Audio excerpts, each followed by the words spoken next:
여러분 안녕하십니까? 포항 MBC 뉴스입니다. 주말 동안 동풍이 불면서 더위의 기세가 한풀 꺾였습니다.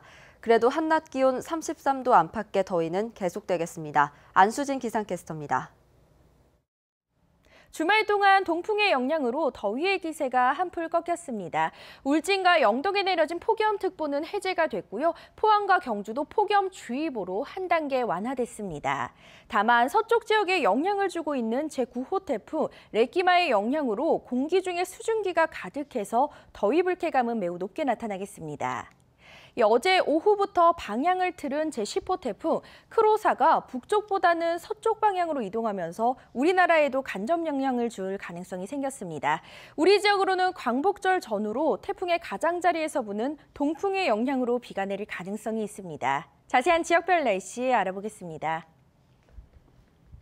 오늘 낮부터 대체로 맑아지겠습니다. 낮 기온 울진 30도, 영덕 33도, 포항이 32도, 경주가 35도입니다. 울릉도와 독도의 하늘 표정 맑겠습니다. 낮 기온 울릉도 30도, 독도 29도입니다. 동해상으로는 오후부터 맑은 하늘이 보이겠고요. 바다의 물결 동해 중부 해상에서 최고 2.5m, 동해 남부 해상에서 최고 2m까지 일겠습니다. 수요일부터 금요일까지는 10호 태풍 크로사의 간접 영향으로 비가 내릴 가능성이 있고요. 주 후반까지는 밤낮으로 더위가 계속되겠습니다. 날씨였습니다. 전국 최대 규모의 유소년 축구 대회인 화랑대기 대회가 경주에서 개막해 오는 19일까지 열전을 펼칩니다. 올해 대회에는 지난해보다 참여팀이 늘어 지역 관광 경기에도 기여하게 됐습니다. 임재국 기자가 보도합니다. 30도를 웃도는 폭염 속에 팀별 예선 경기가 한창입니다. 쉬고 달리고 골을 향한 선수들의 치열한 몸놀림이 이어집니다. 관중석에선 선수들의 힘을 북돋아주는 응원 열기도 뜨겁습니다. 동생들이랑 배웠던 걸 호흡을 맞추면서 열심히 하면서 만들어 갈 거예요. 7달 동안 열심히 한 거를 여기서 최선을 다해서 열심히 임하겠습니다. 올해 대회에는 참여팀이 지난해보다 13% 늘었고 8인제 경기로 치러지며 예선 리그를 탈락한 12살 이하 선수들이 참여하는 2부 리그인 화랑컵도 이어집니다. 대회 기간 동안 폭염에 대비한 각종 편의시설을 늘렸고 경기 시작 시간도 30분씩 조정했습니다. 작년보다 더 시설적인 면에서 더 깨끗해졌고요. 그다음에 음식들도 애들도 다 입맛에 맞게 잘 먹는 것 같고 일단은 애들이 먼저니까요. 그런 면에서 아주 만족하고 있습니다. 경주시는 이번 대회 기간 50만 명이 경주를 찾아 500억 원의 경제적 파급 효과가 있을 것으로 기대하고 있습니다. 지금이 좀 휴가철 막바지가 돼서 관광 비수기도 한데 이 대회를 계기로 해서 연간 한 50만 명 정도의 유발 효과가 있습니다. 그래서 저희들이 한 500억 정도의 경제 효과를 기대를 하고 있는데 한편 경주시는 오는 19일 경기가 끝날 때까지 안전한 대회 운영을 위해 선수단 숙박과 교통대책 점검 등 다양한 지원 활동을 강화하기로 했습니다. MBC 뉴스 임재욱입니다.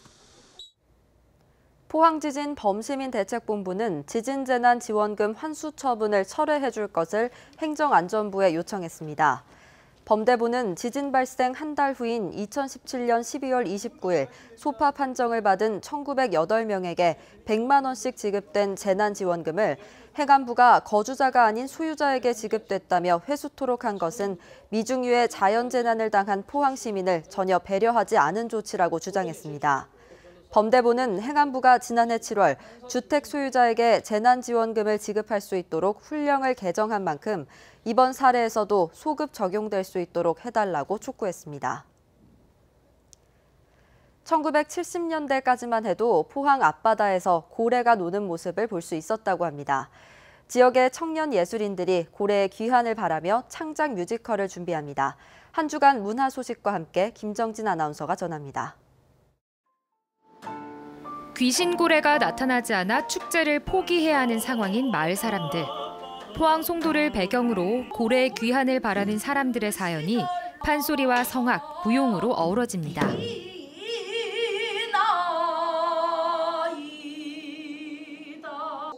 걸쭉한 사투리가 자연스러운 연기자들은 포항 출신의 국악과 성악계 기대주들입니다. 사라졌던 고래를 찾아가는 내용을 담고 있는데요. 이런 극의 내용처럼 저희 포항 시민 여러분들께서도 저희 뮤지컬을 통해 희망과 용기를 얻으셨으면 좋겠다라는 마음으로 임하고 있습니다. 수천 년 동안 한국을 대표하던 고래였지만 70년대 중반 이후 자취를 감춘 귀신고래. 한국계 귀신고래의 최대 서식지였던 포항의 예술인들이 사라졌던 고래를 무대로 불러낸 겁니다. 포항이라고 하면 바로 떠오를 수 있는 문화예술 콘텐츠가 꼭 필요하다는 것이 피부로 많이 느껴지는 부분이어서 그것이 가장 궁극적인 목적이 되었고요.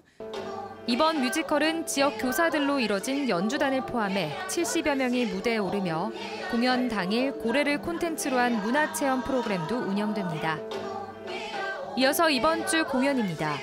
예심 국악소리가 마련한 마당극 석곡견이 영일대 해수욕장에서 펼쳐지고 여성과 학생, 독립운동가를 기리는 무용극 아리랑 꼬레아 우라가 경주 예술의 전당에서 열리며 2019 여름 등대축제 너는 더 빛날 거야가 국립등대박물관에서 이어집니다.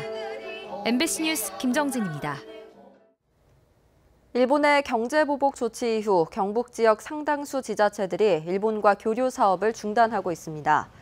경주시는 오는 9월 일본 오이타현 우사시에서 열리는 와인 축제에 참석하지 않기로 하는 등 30년 가까이 이어오던 교류를 보류했고 오는 11월 나라현 나라시에서 열리는 동아시아 지방정부 회합 행사 참석도 신중히 검토하기로 했습니다. 경산시도 자매 도시인 교토부 주요시와 이달 치르려던 중학생 교류 행사를 연기했고 고령군과 영주시, 안동시 등도 문화교류단 파견과 시장단 방문 등을 보류할 방침입니다. 이상으로 뉴스투데이를 마칩니다. 여러분 고맙습니다.